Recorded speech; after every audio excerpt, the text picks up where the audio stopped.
Sir, what is the difference between red ball and white ball? Because Prasidh was bowled well in IPL with white ball. Akashdeep was bad in white ball. Super ಆಗಿದೆ question SMR. First and foremost white ball ಅಲ್ಲಿ good length ಅಲ್ಲಿ ಹಾಕಿದ್ರೆ ಏನ್ ಗೊತ್ತಾ, length ಅಲ್ಲಿ ಹೊಡೆದು ಬಿಡ್ತಾರೆ, ಅಲ್ಲಿ ಕ್ಯಾಚಿಂಗ್ ಇರೋದಿಲ್ಲ. ಆಮೇಲೆ ವೈಟ್ ಬಾಲ್ ಅಷ್ಟೊಂದು ಏನು ಹೇಳ್ತೀರಾ, ಇನಿಷಿಯಲಿ ಒಂದು 5 ಓವರ್ ಮೂವ್ ಆಗುತ್ತೆ ಅನ್ನೋದು ಬಿಟ್ರೆ ರೆಡ್ ಬಾಲ್ ತರ ಮೂವ್ ಆಗೋದಿಲ್ಲ. ಹಾಗಾಗಿ ಗುಡ್ ಲೆಂತ್ ಹಾಕಿದ್ರೆ ಅಂಡರ್ ದ ಲೆಂತ್ ಬಂದು ಟಕ್ ಅಂತ ಹೊಡಿತಾರೆ. ಯಾವ್ದು ಎಫೆಕ್ಟಿವ್ ಲೆಂತ್ ವೈಟ್ ಬಾಲ್ ಅಲ್ಲಿ T20 ಇರಲಿ ODI ಅಂದ್ರೆ ಅದು ಬ್ಯಾಕ್ ಆಫ್ ಲೆಂತ್.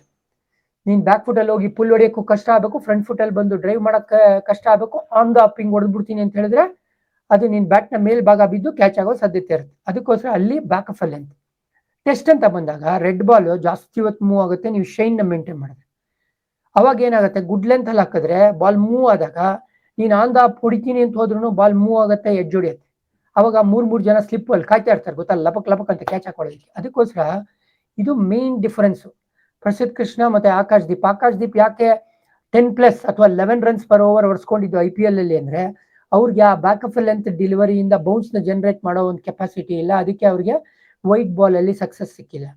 ಪ್ರಸಿದ್ಧ ಪರ್ಪಲ್ ಕ್ಯಾಪ್ ಹೋಲ್ಡರ್ ಆದ್ರೂ IPL ಅಲ್ಲಿ. ಕಾರಣ ಏನು ಅಂದ್ರೆ Immaculate line and length T20 ಬೇಕಾಗಿರೋದು ಹಾಕೋದನ್ನ ಅರ್ಥ ಮಾಡ್ಕೊಂಡ್ರು.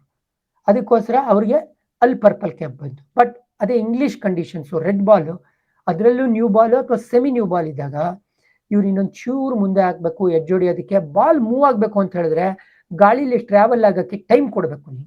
ನೀವು ಬ್ಯಾಕ್ ಆಫ್ ಲೆಂತ್ ಇಲ್ಲಿ ಹಾಕ್ತೀರಾ ಅಂದ್ರೆ ಬಾಲ್ ಮೂವ್ ಆಗೋದಿಲ್ಲ ರೆಡ್ ಬಾಲ್. ಹಾಗಾಗಿ ಸ್ವಲ್ಪ ಮುಂದೆ ಹಾಕ್ಬೇಕು. ಇದೇ ಮೇನ್ ಡಿಫ್ರೆನ್ಸ್.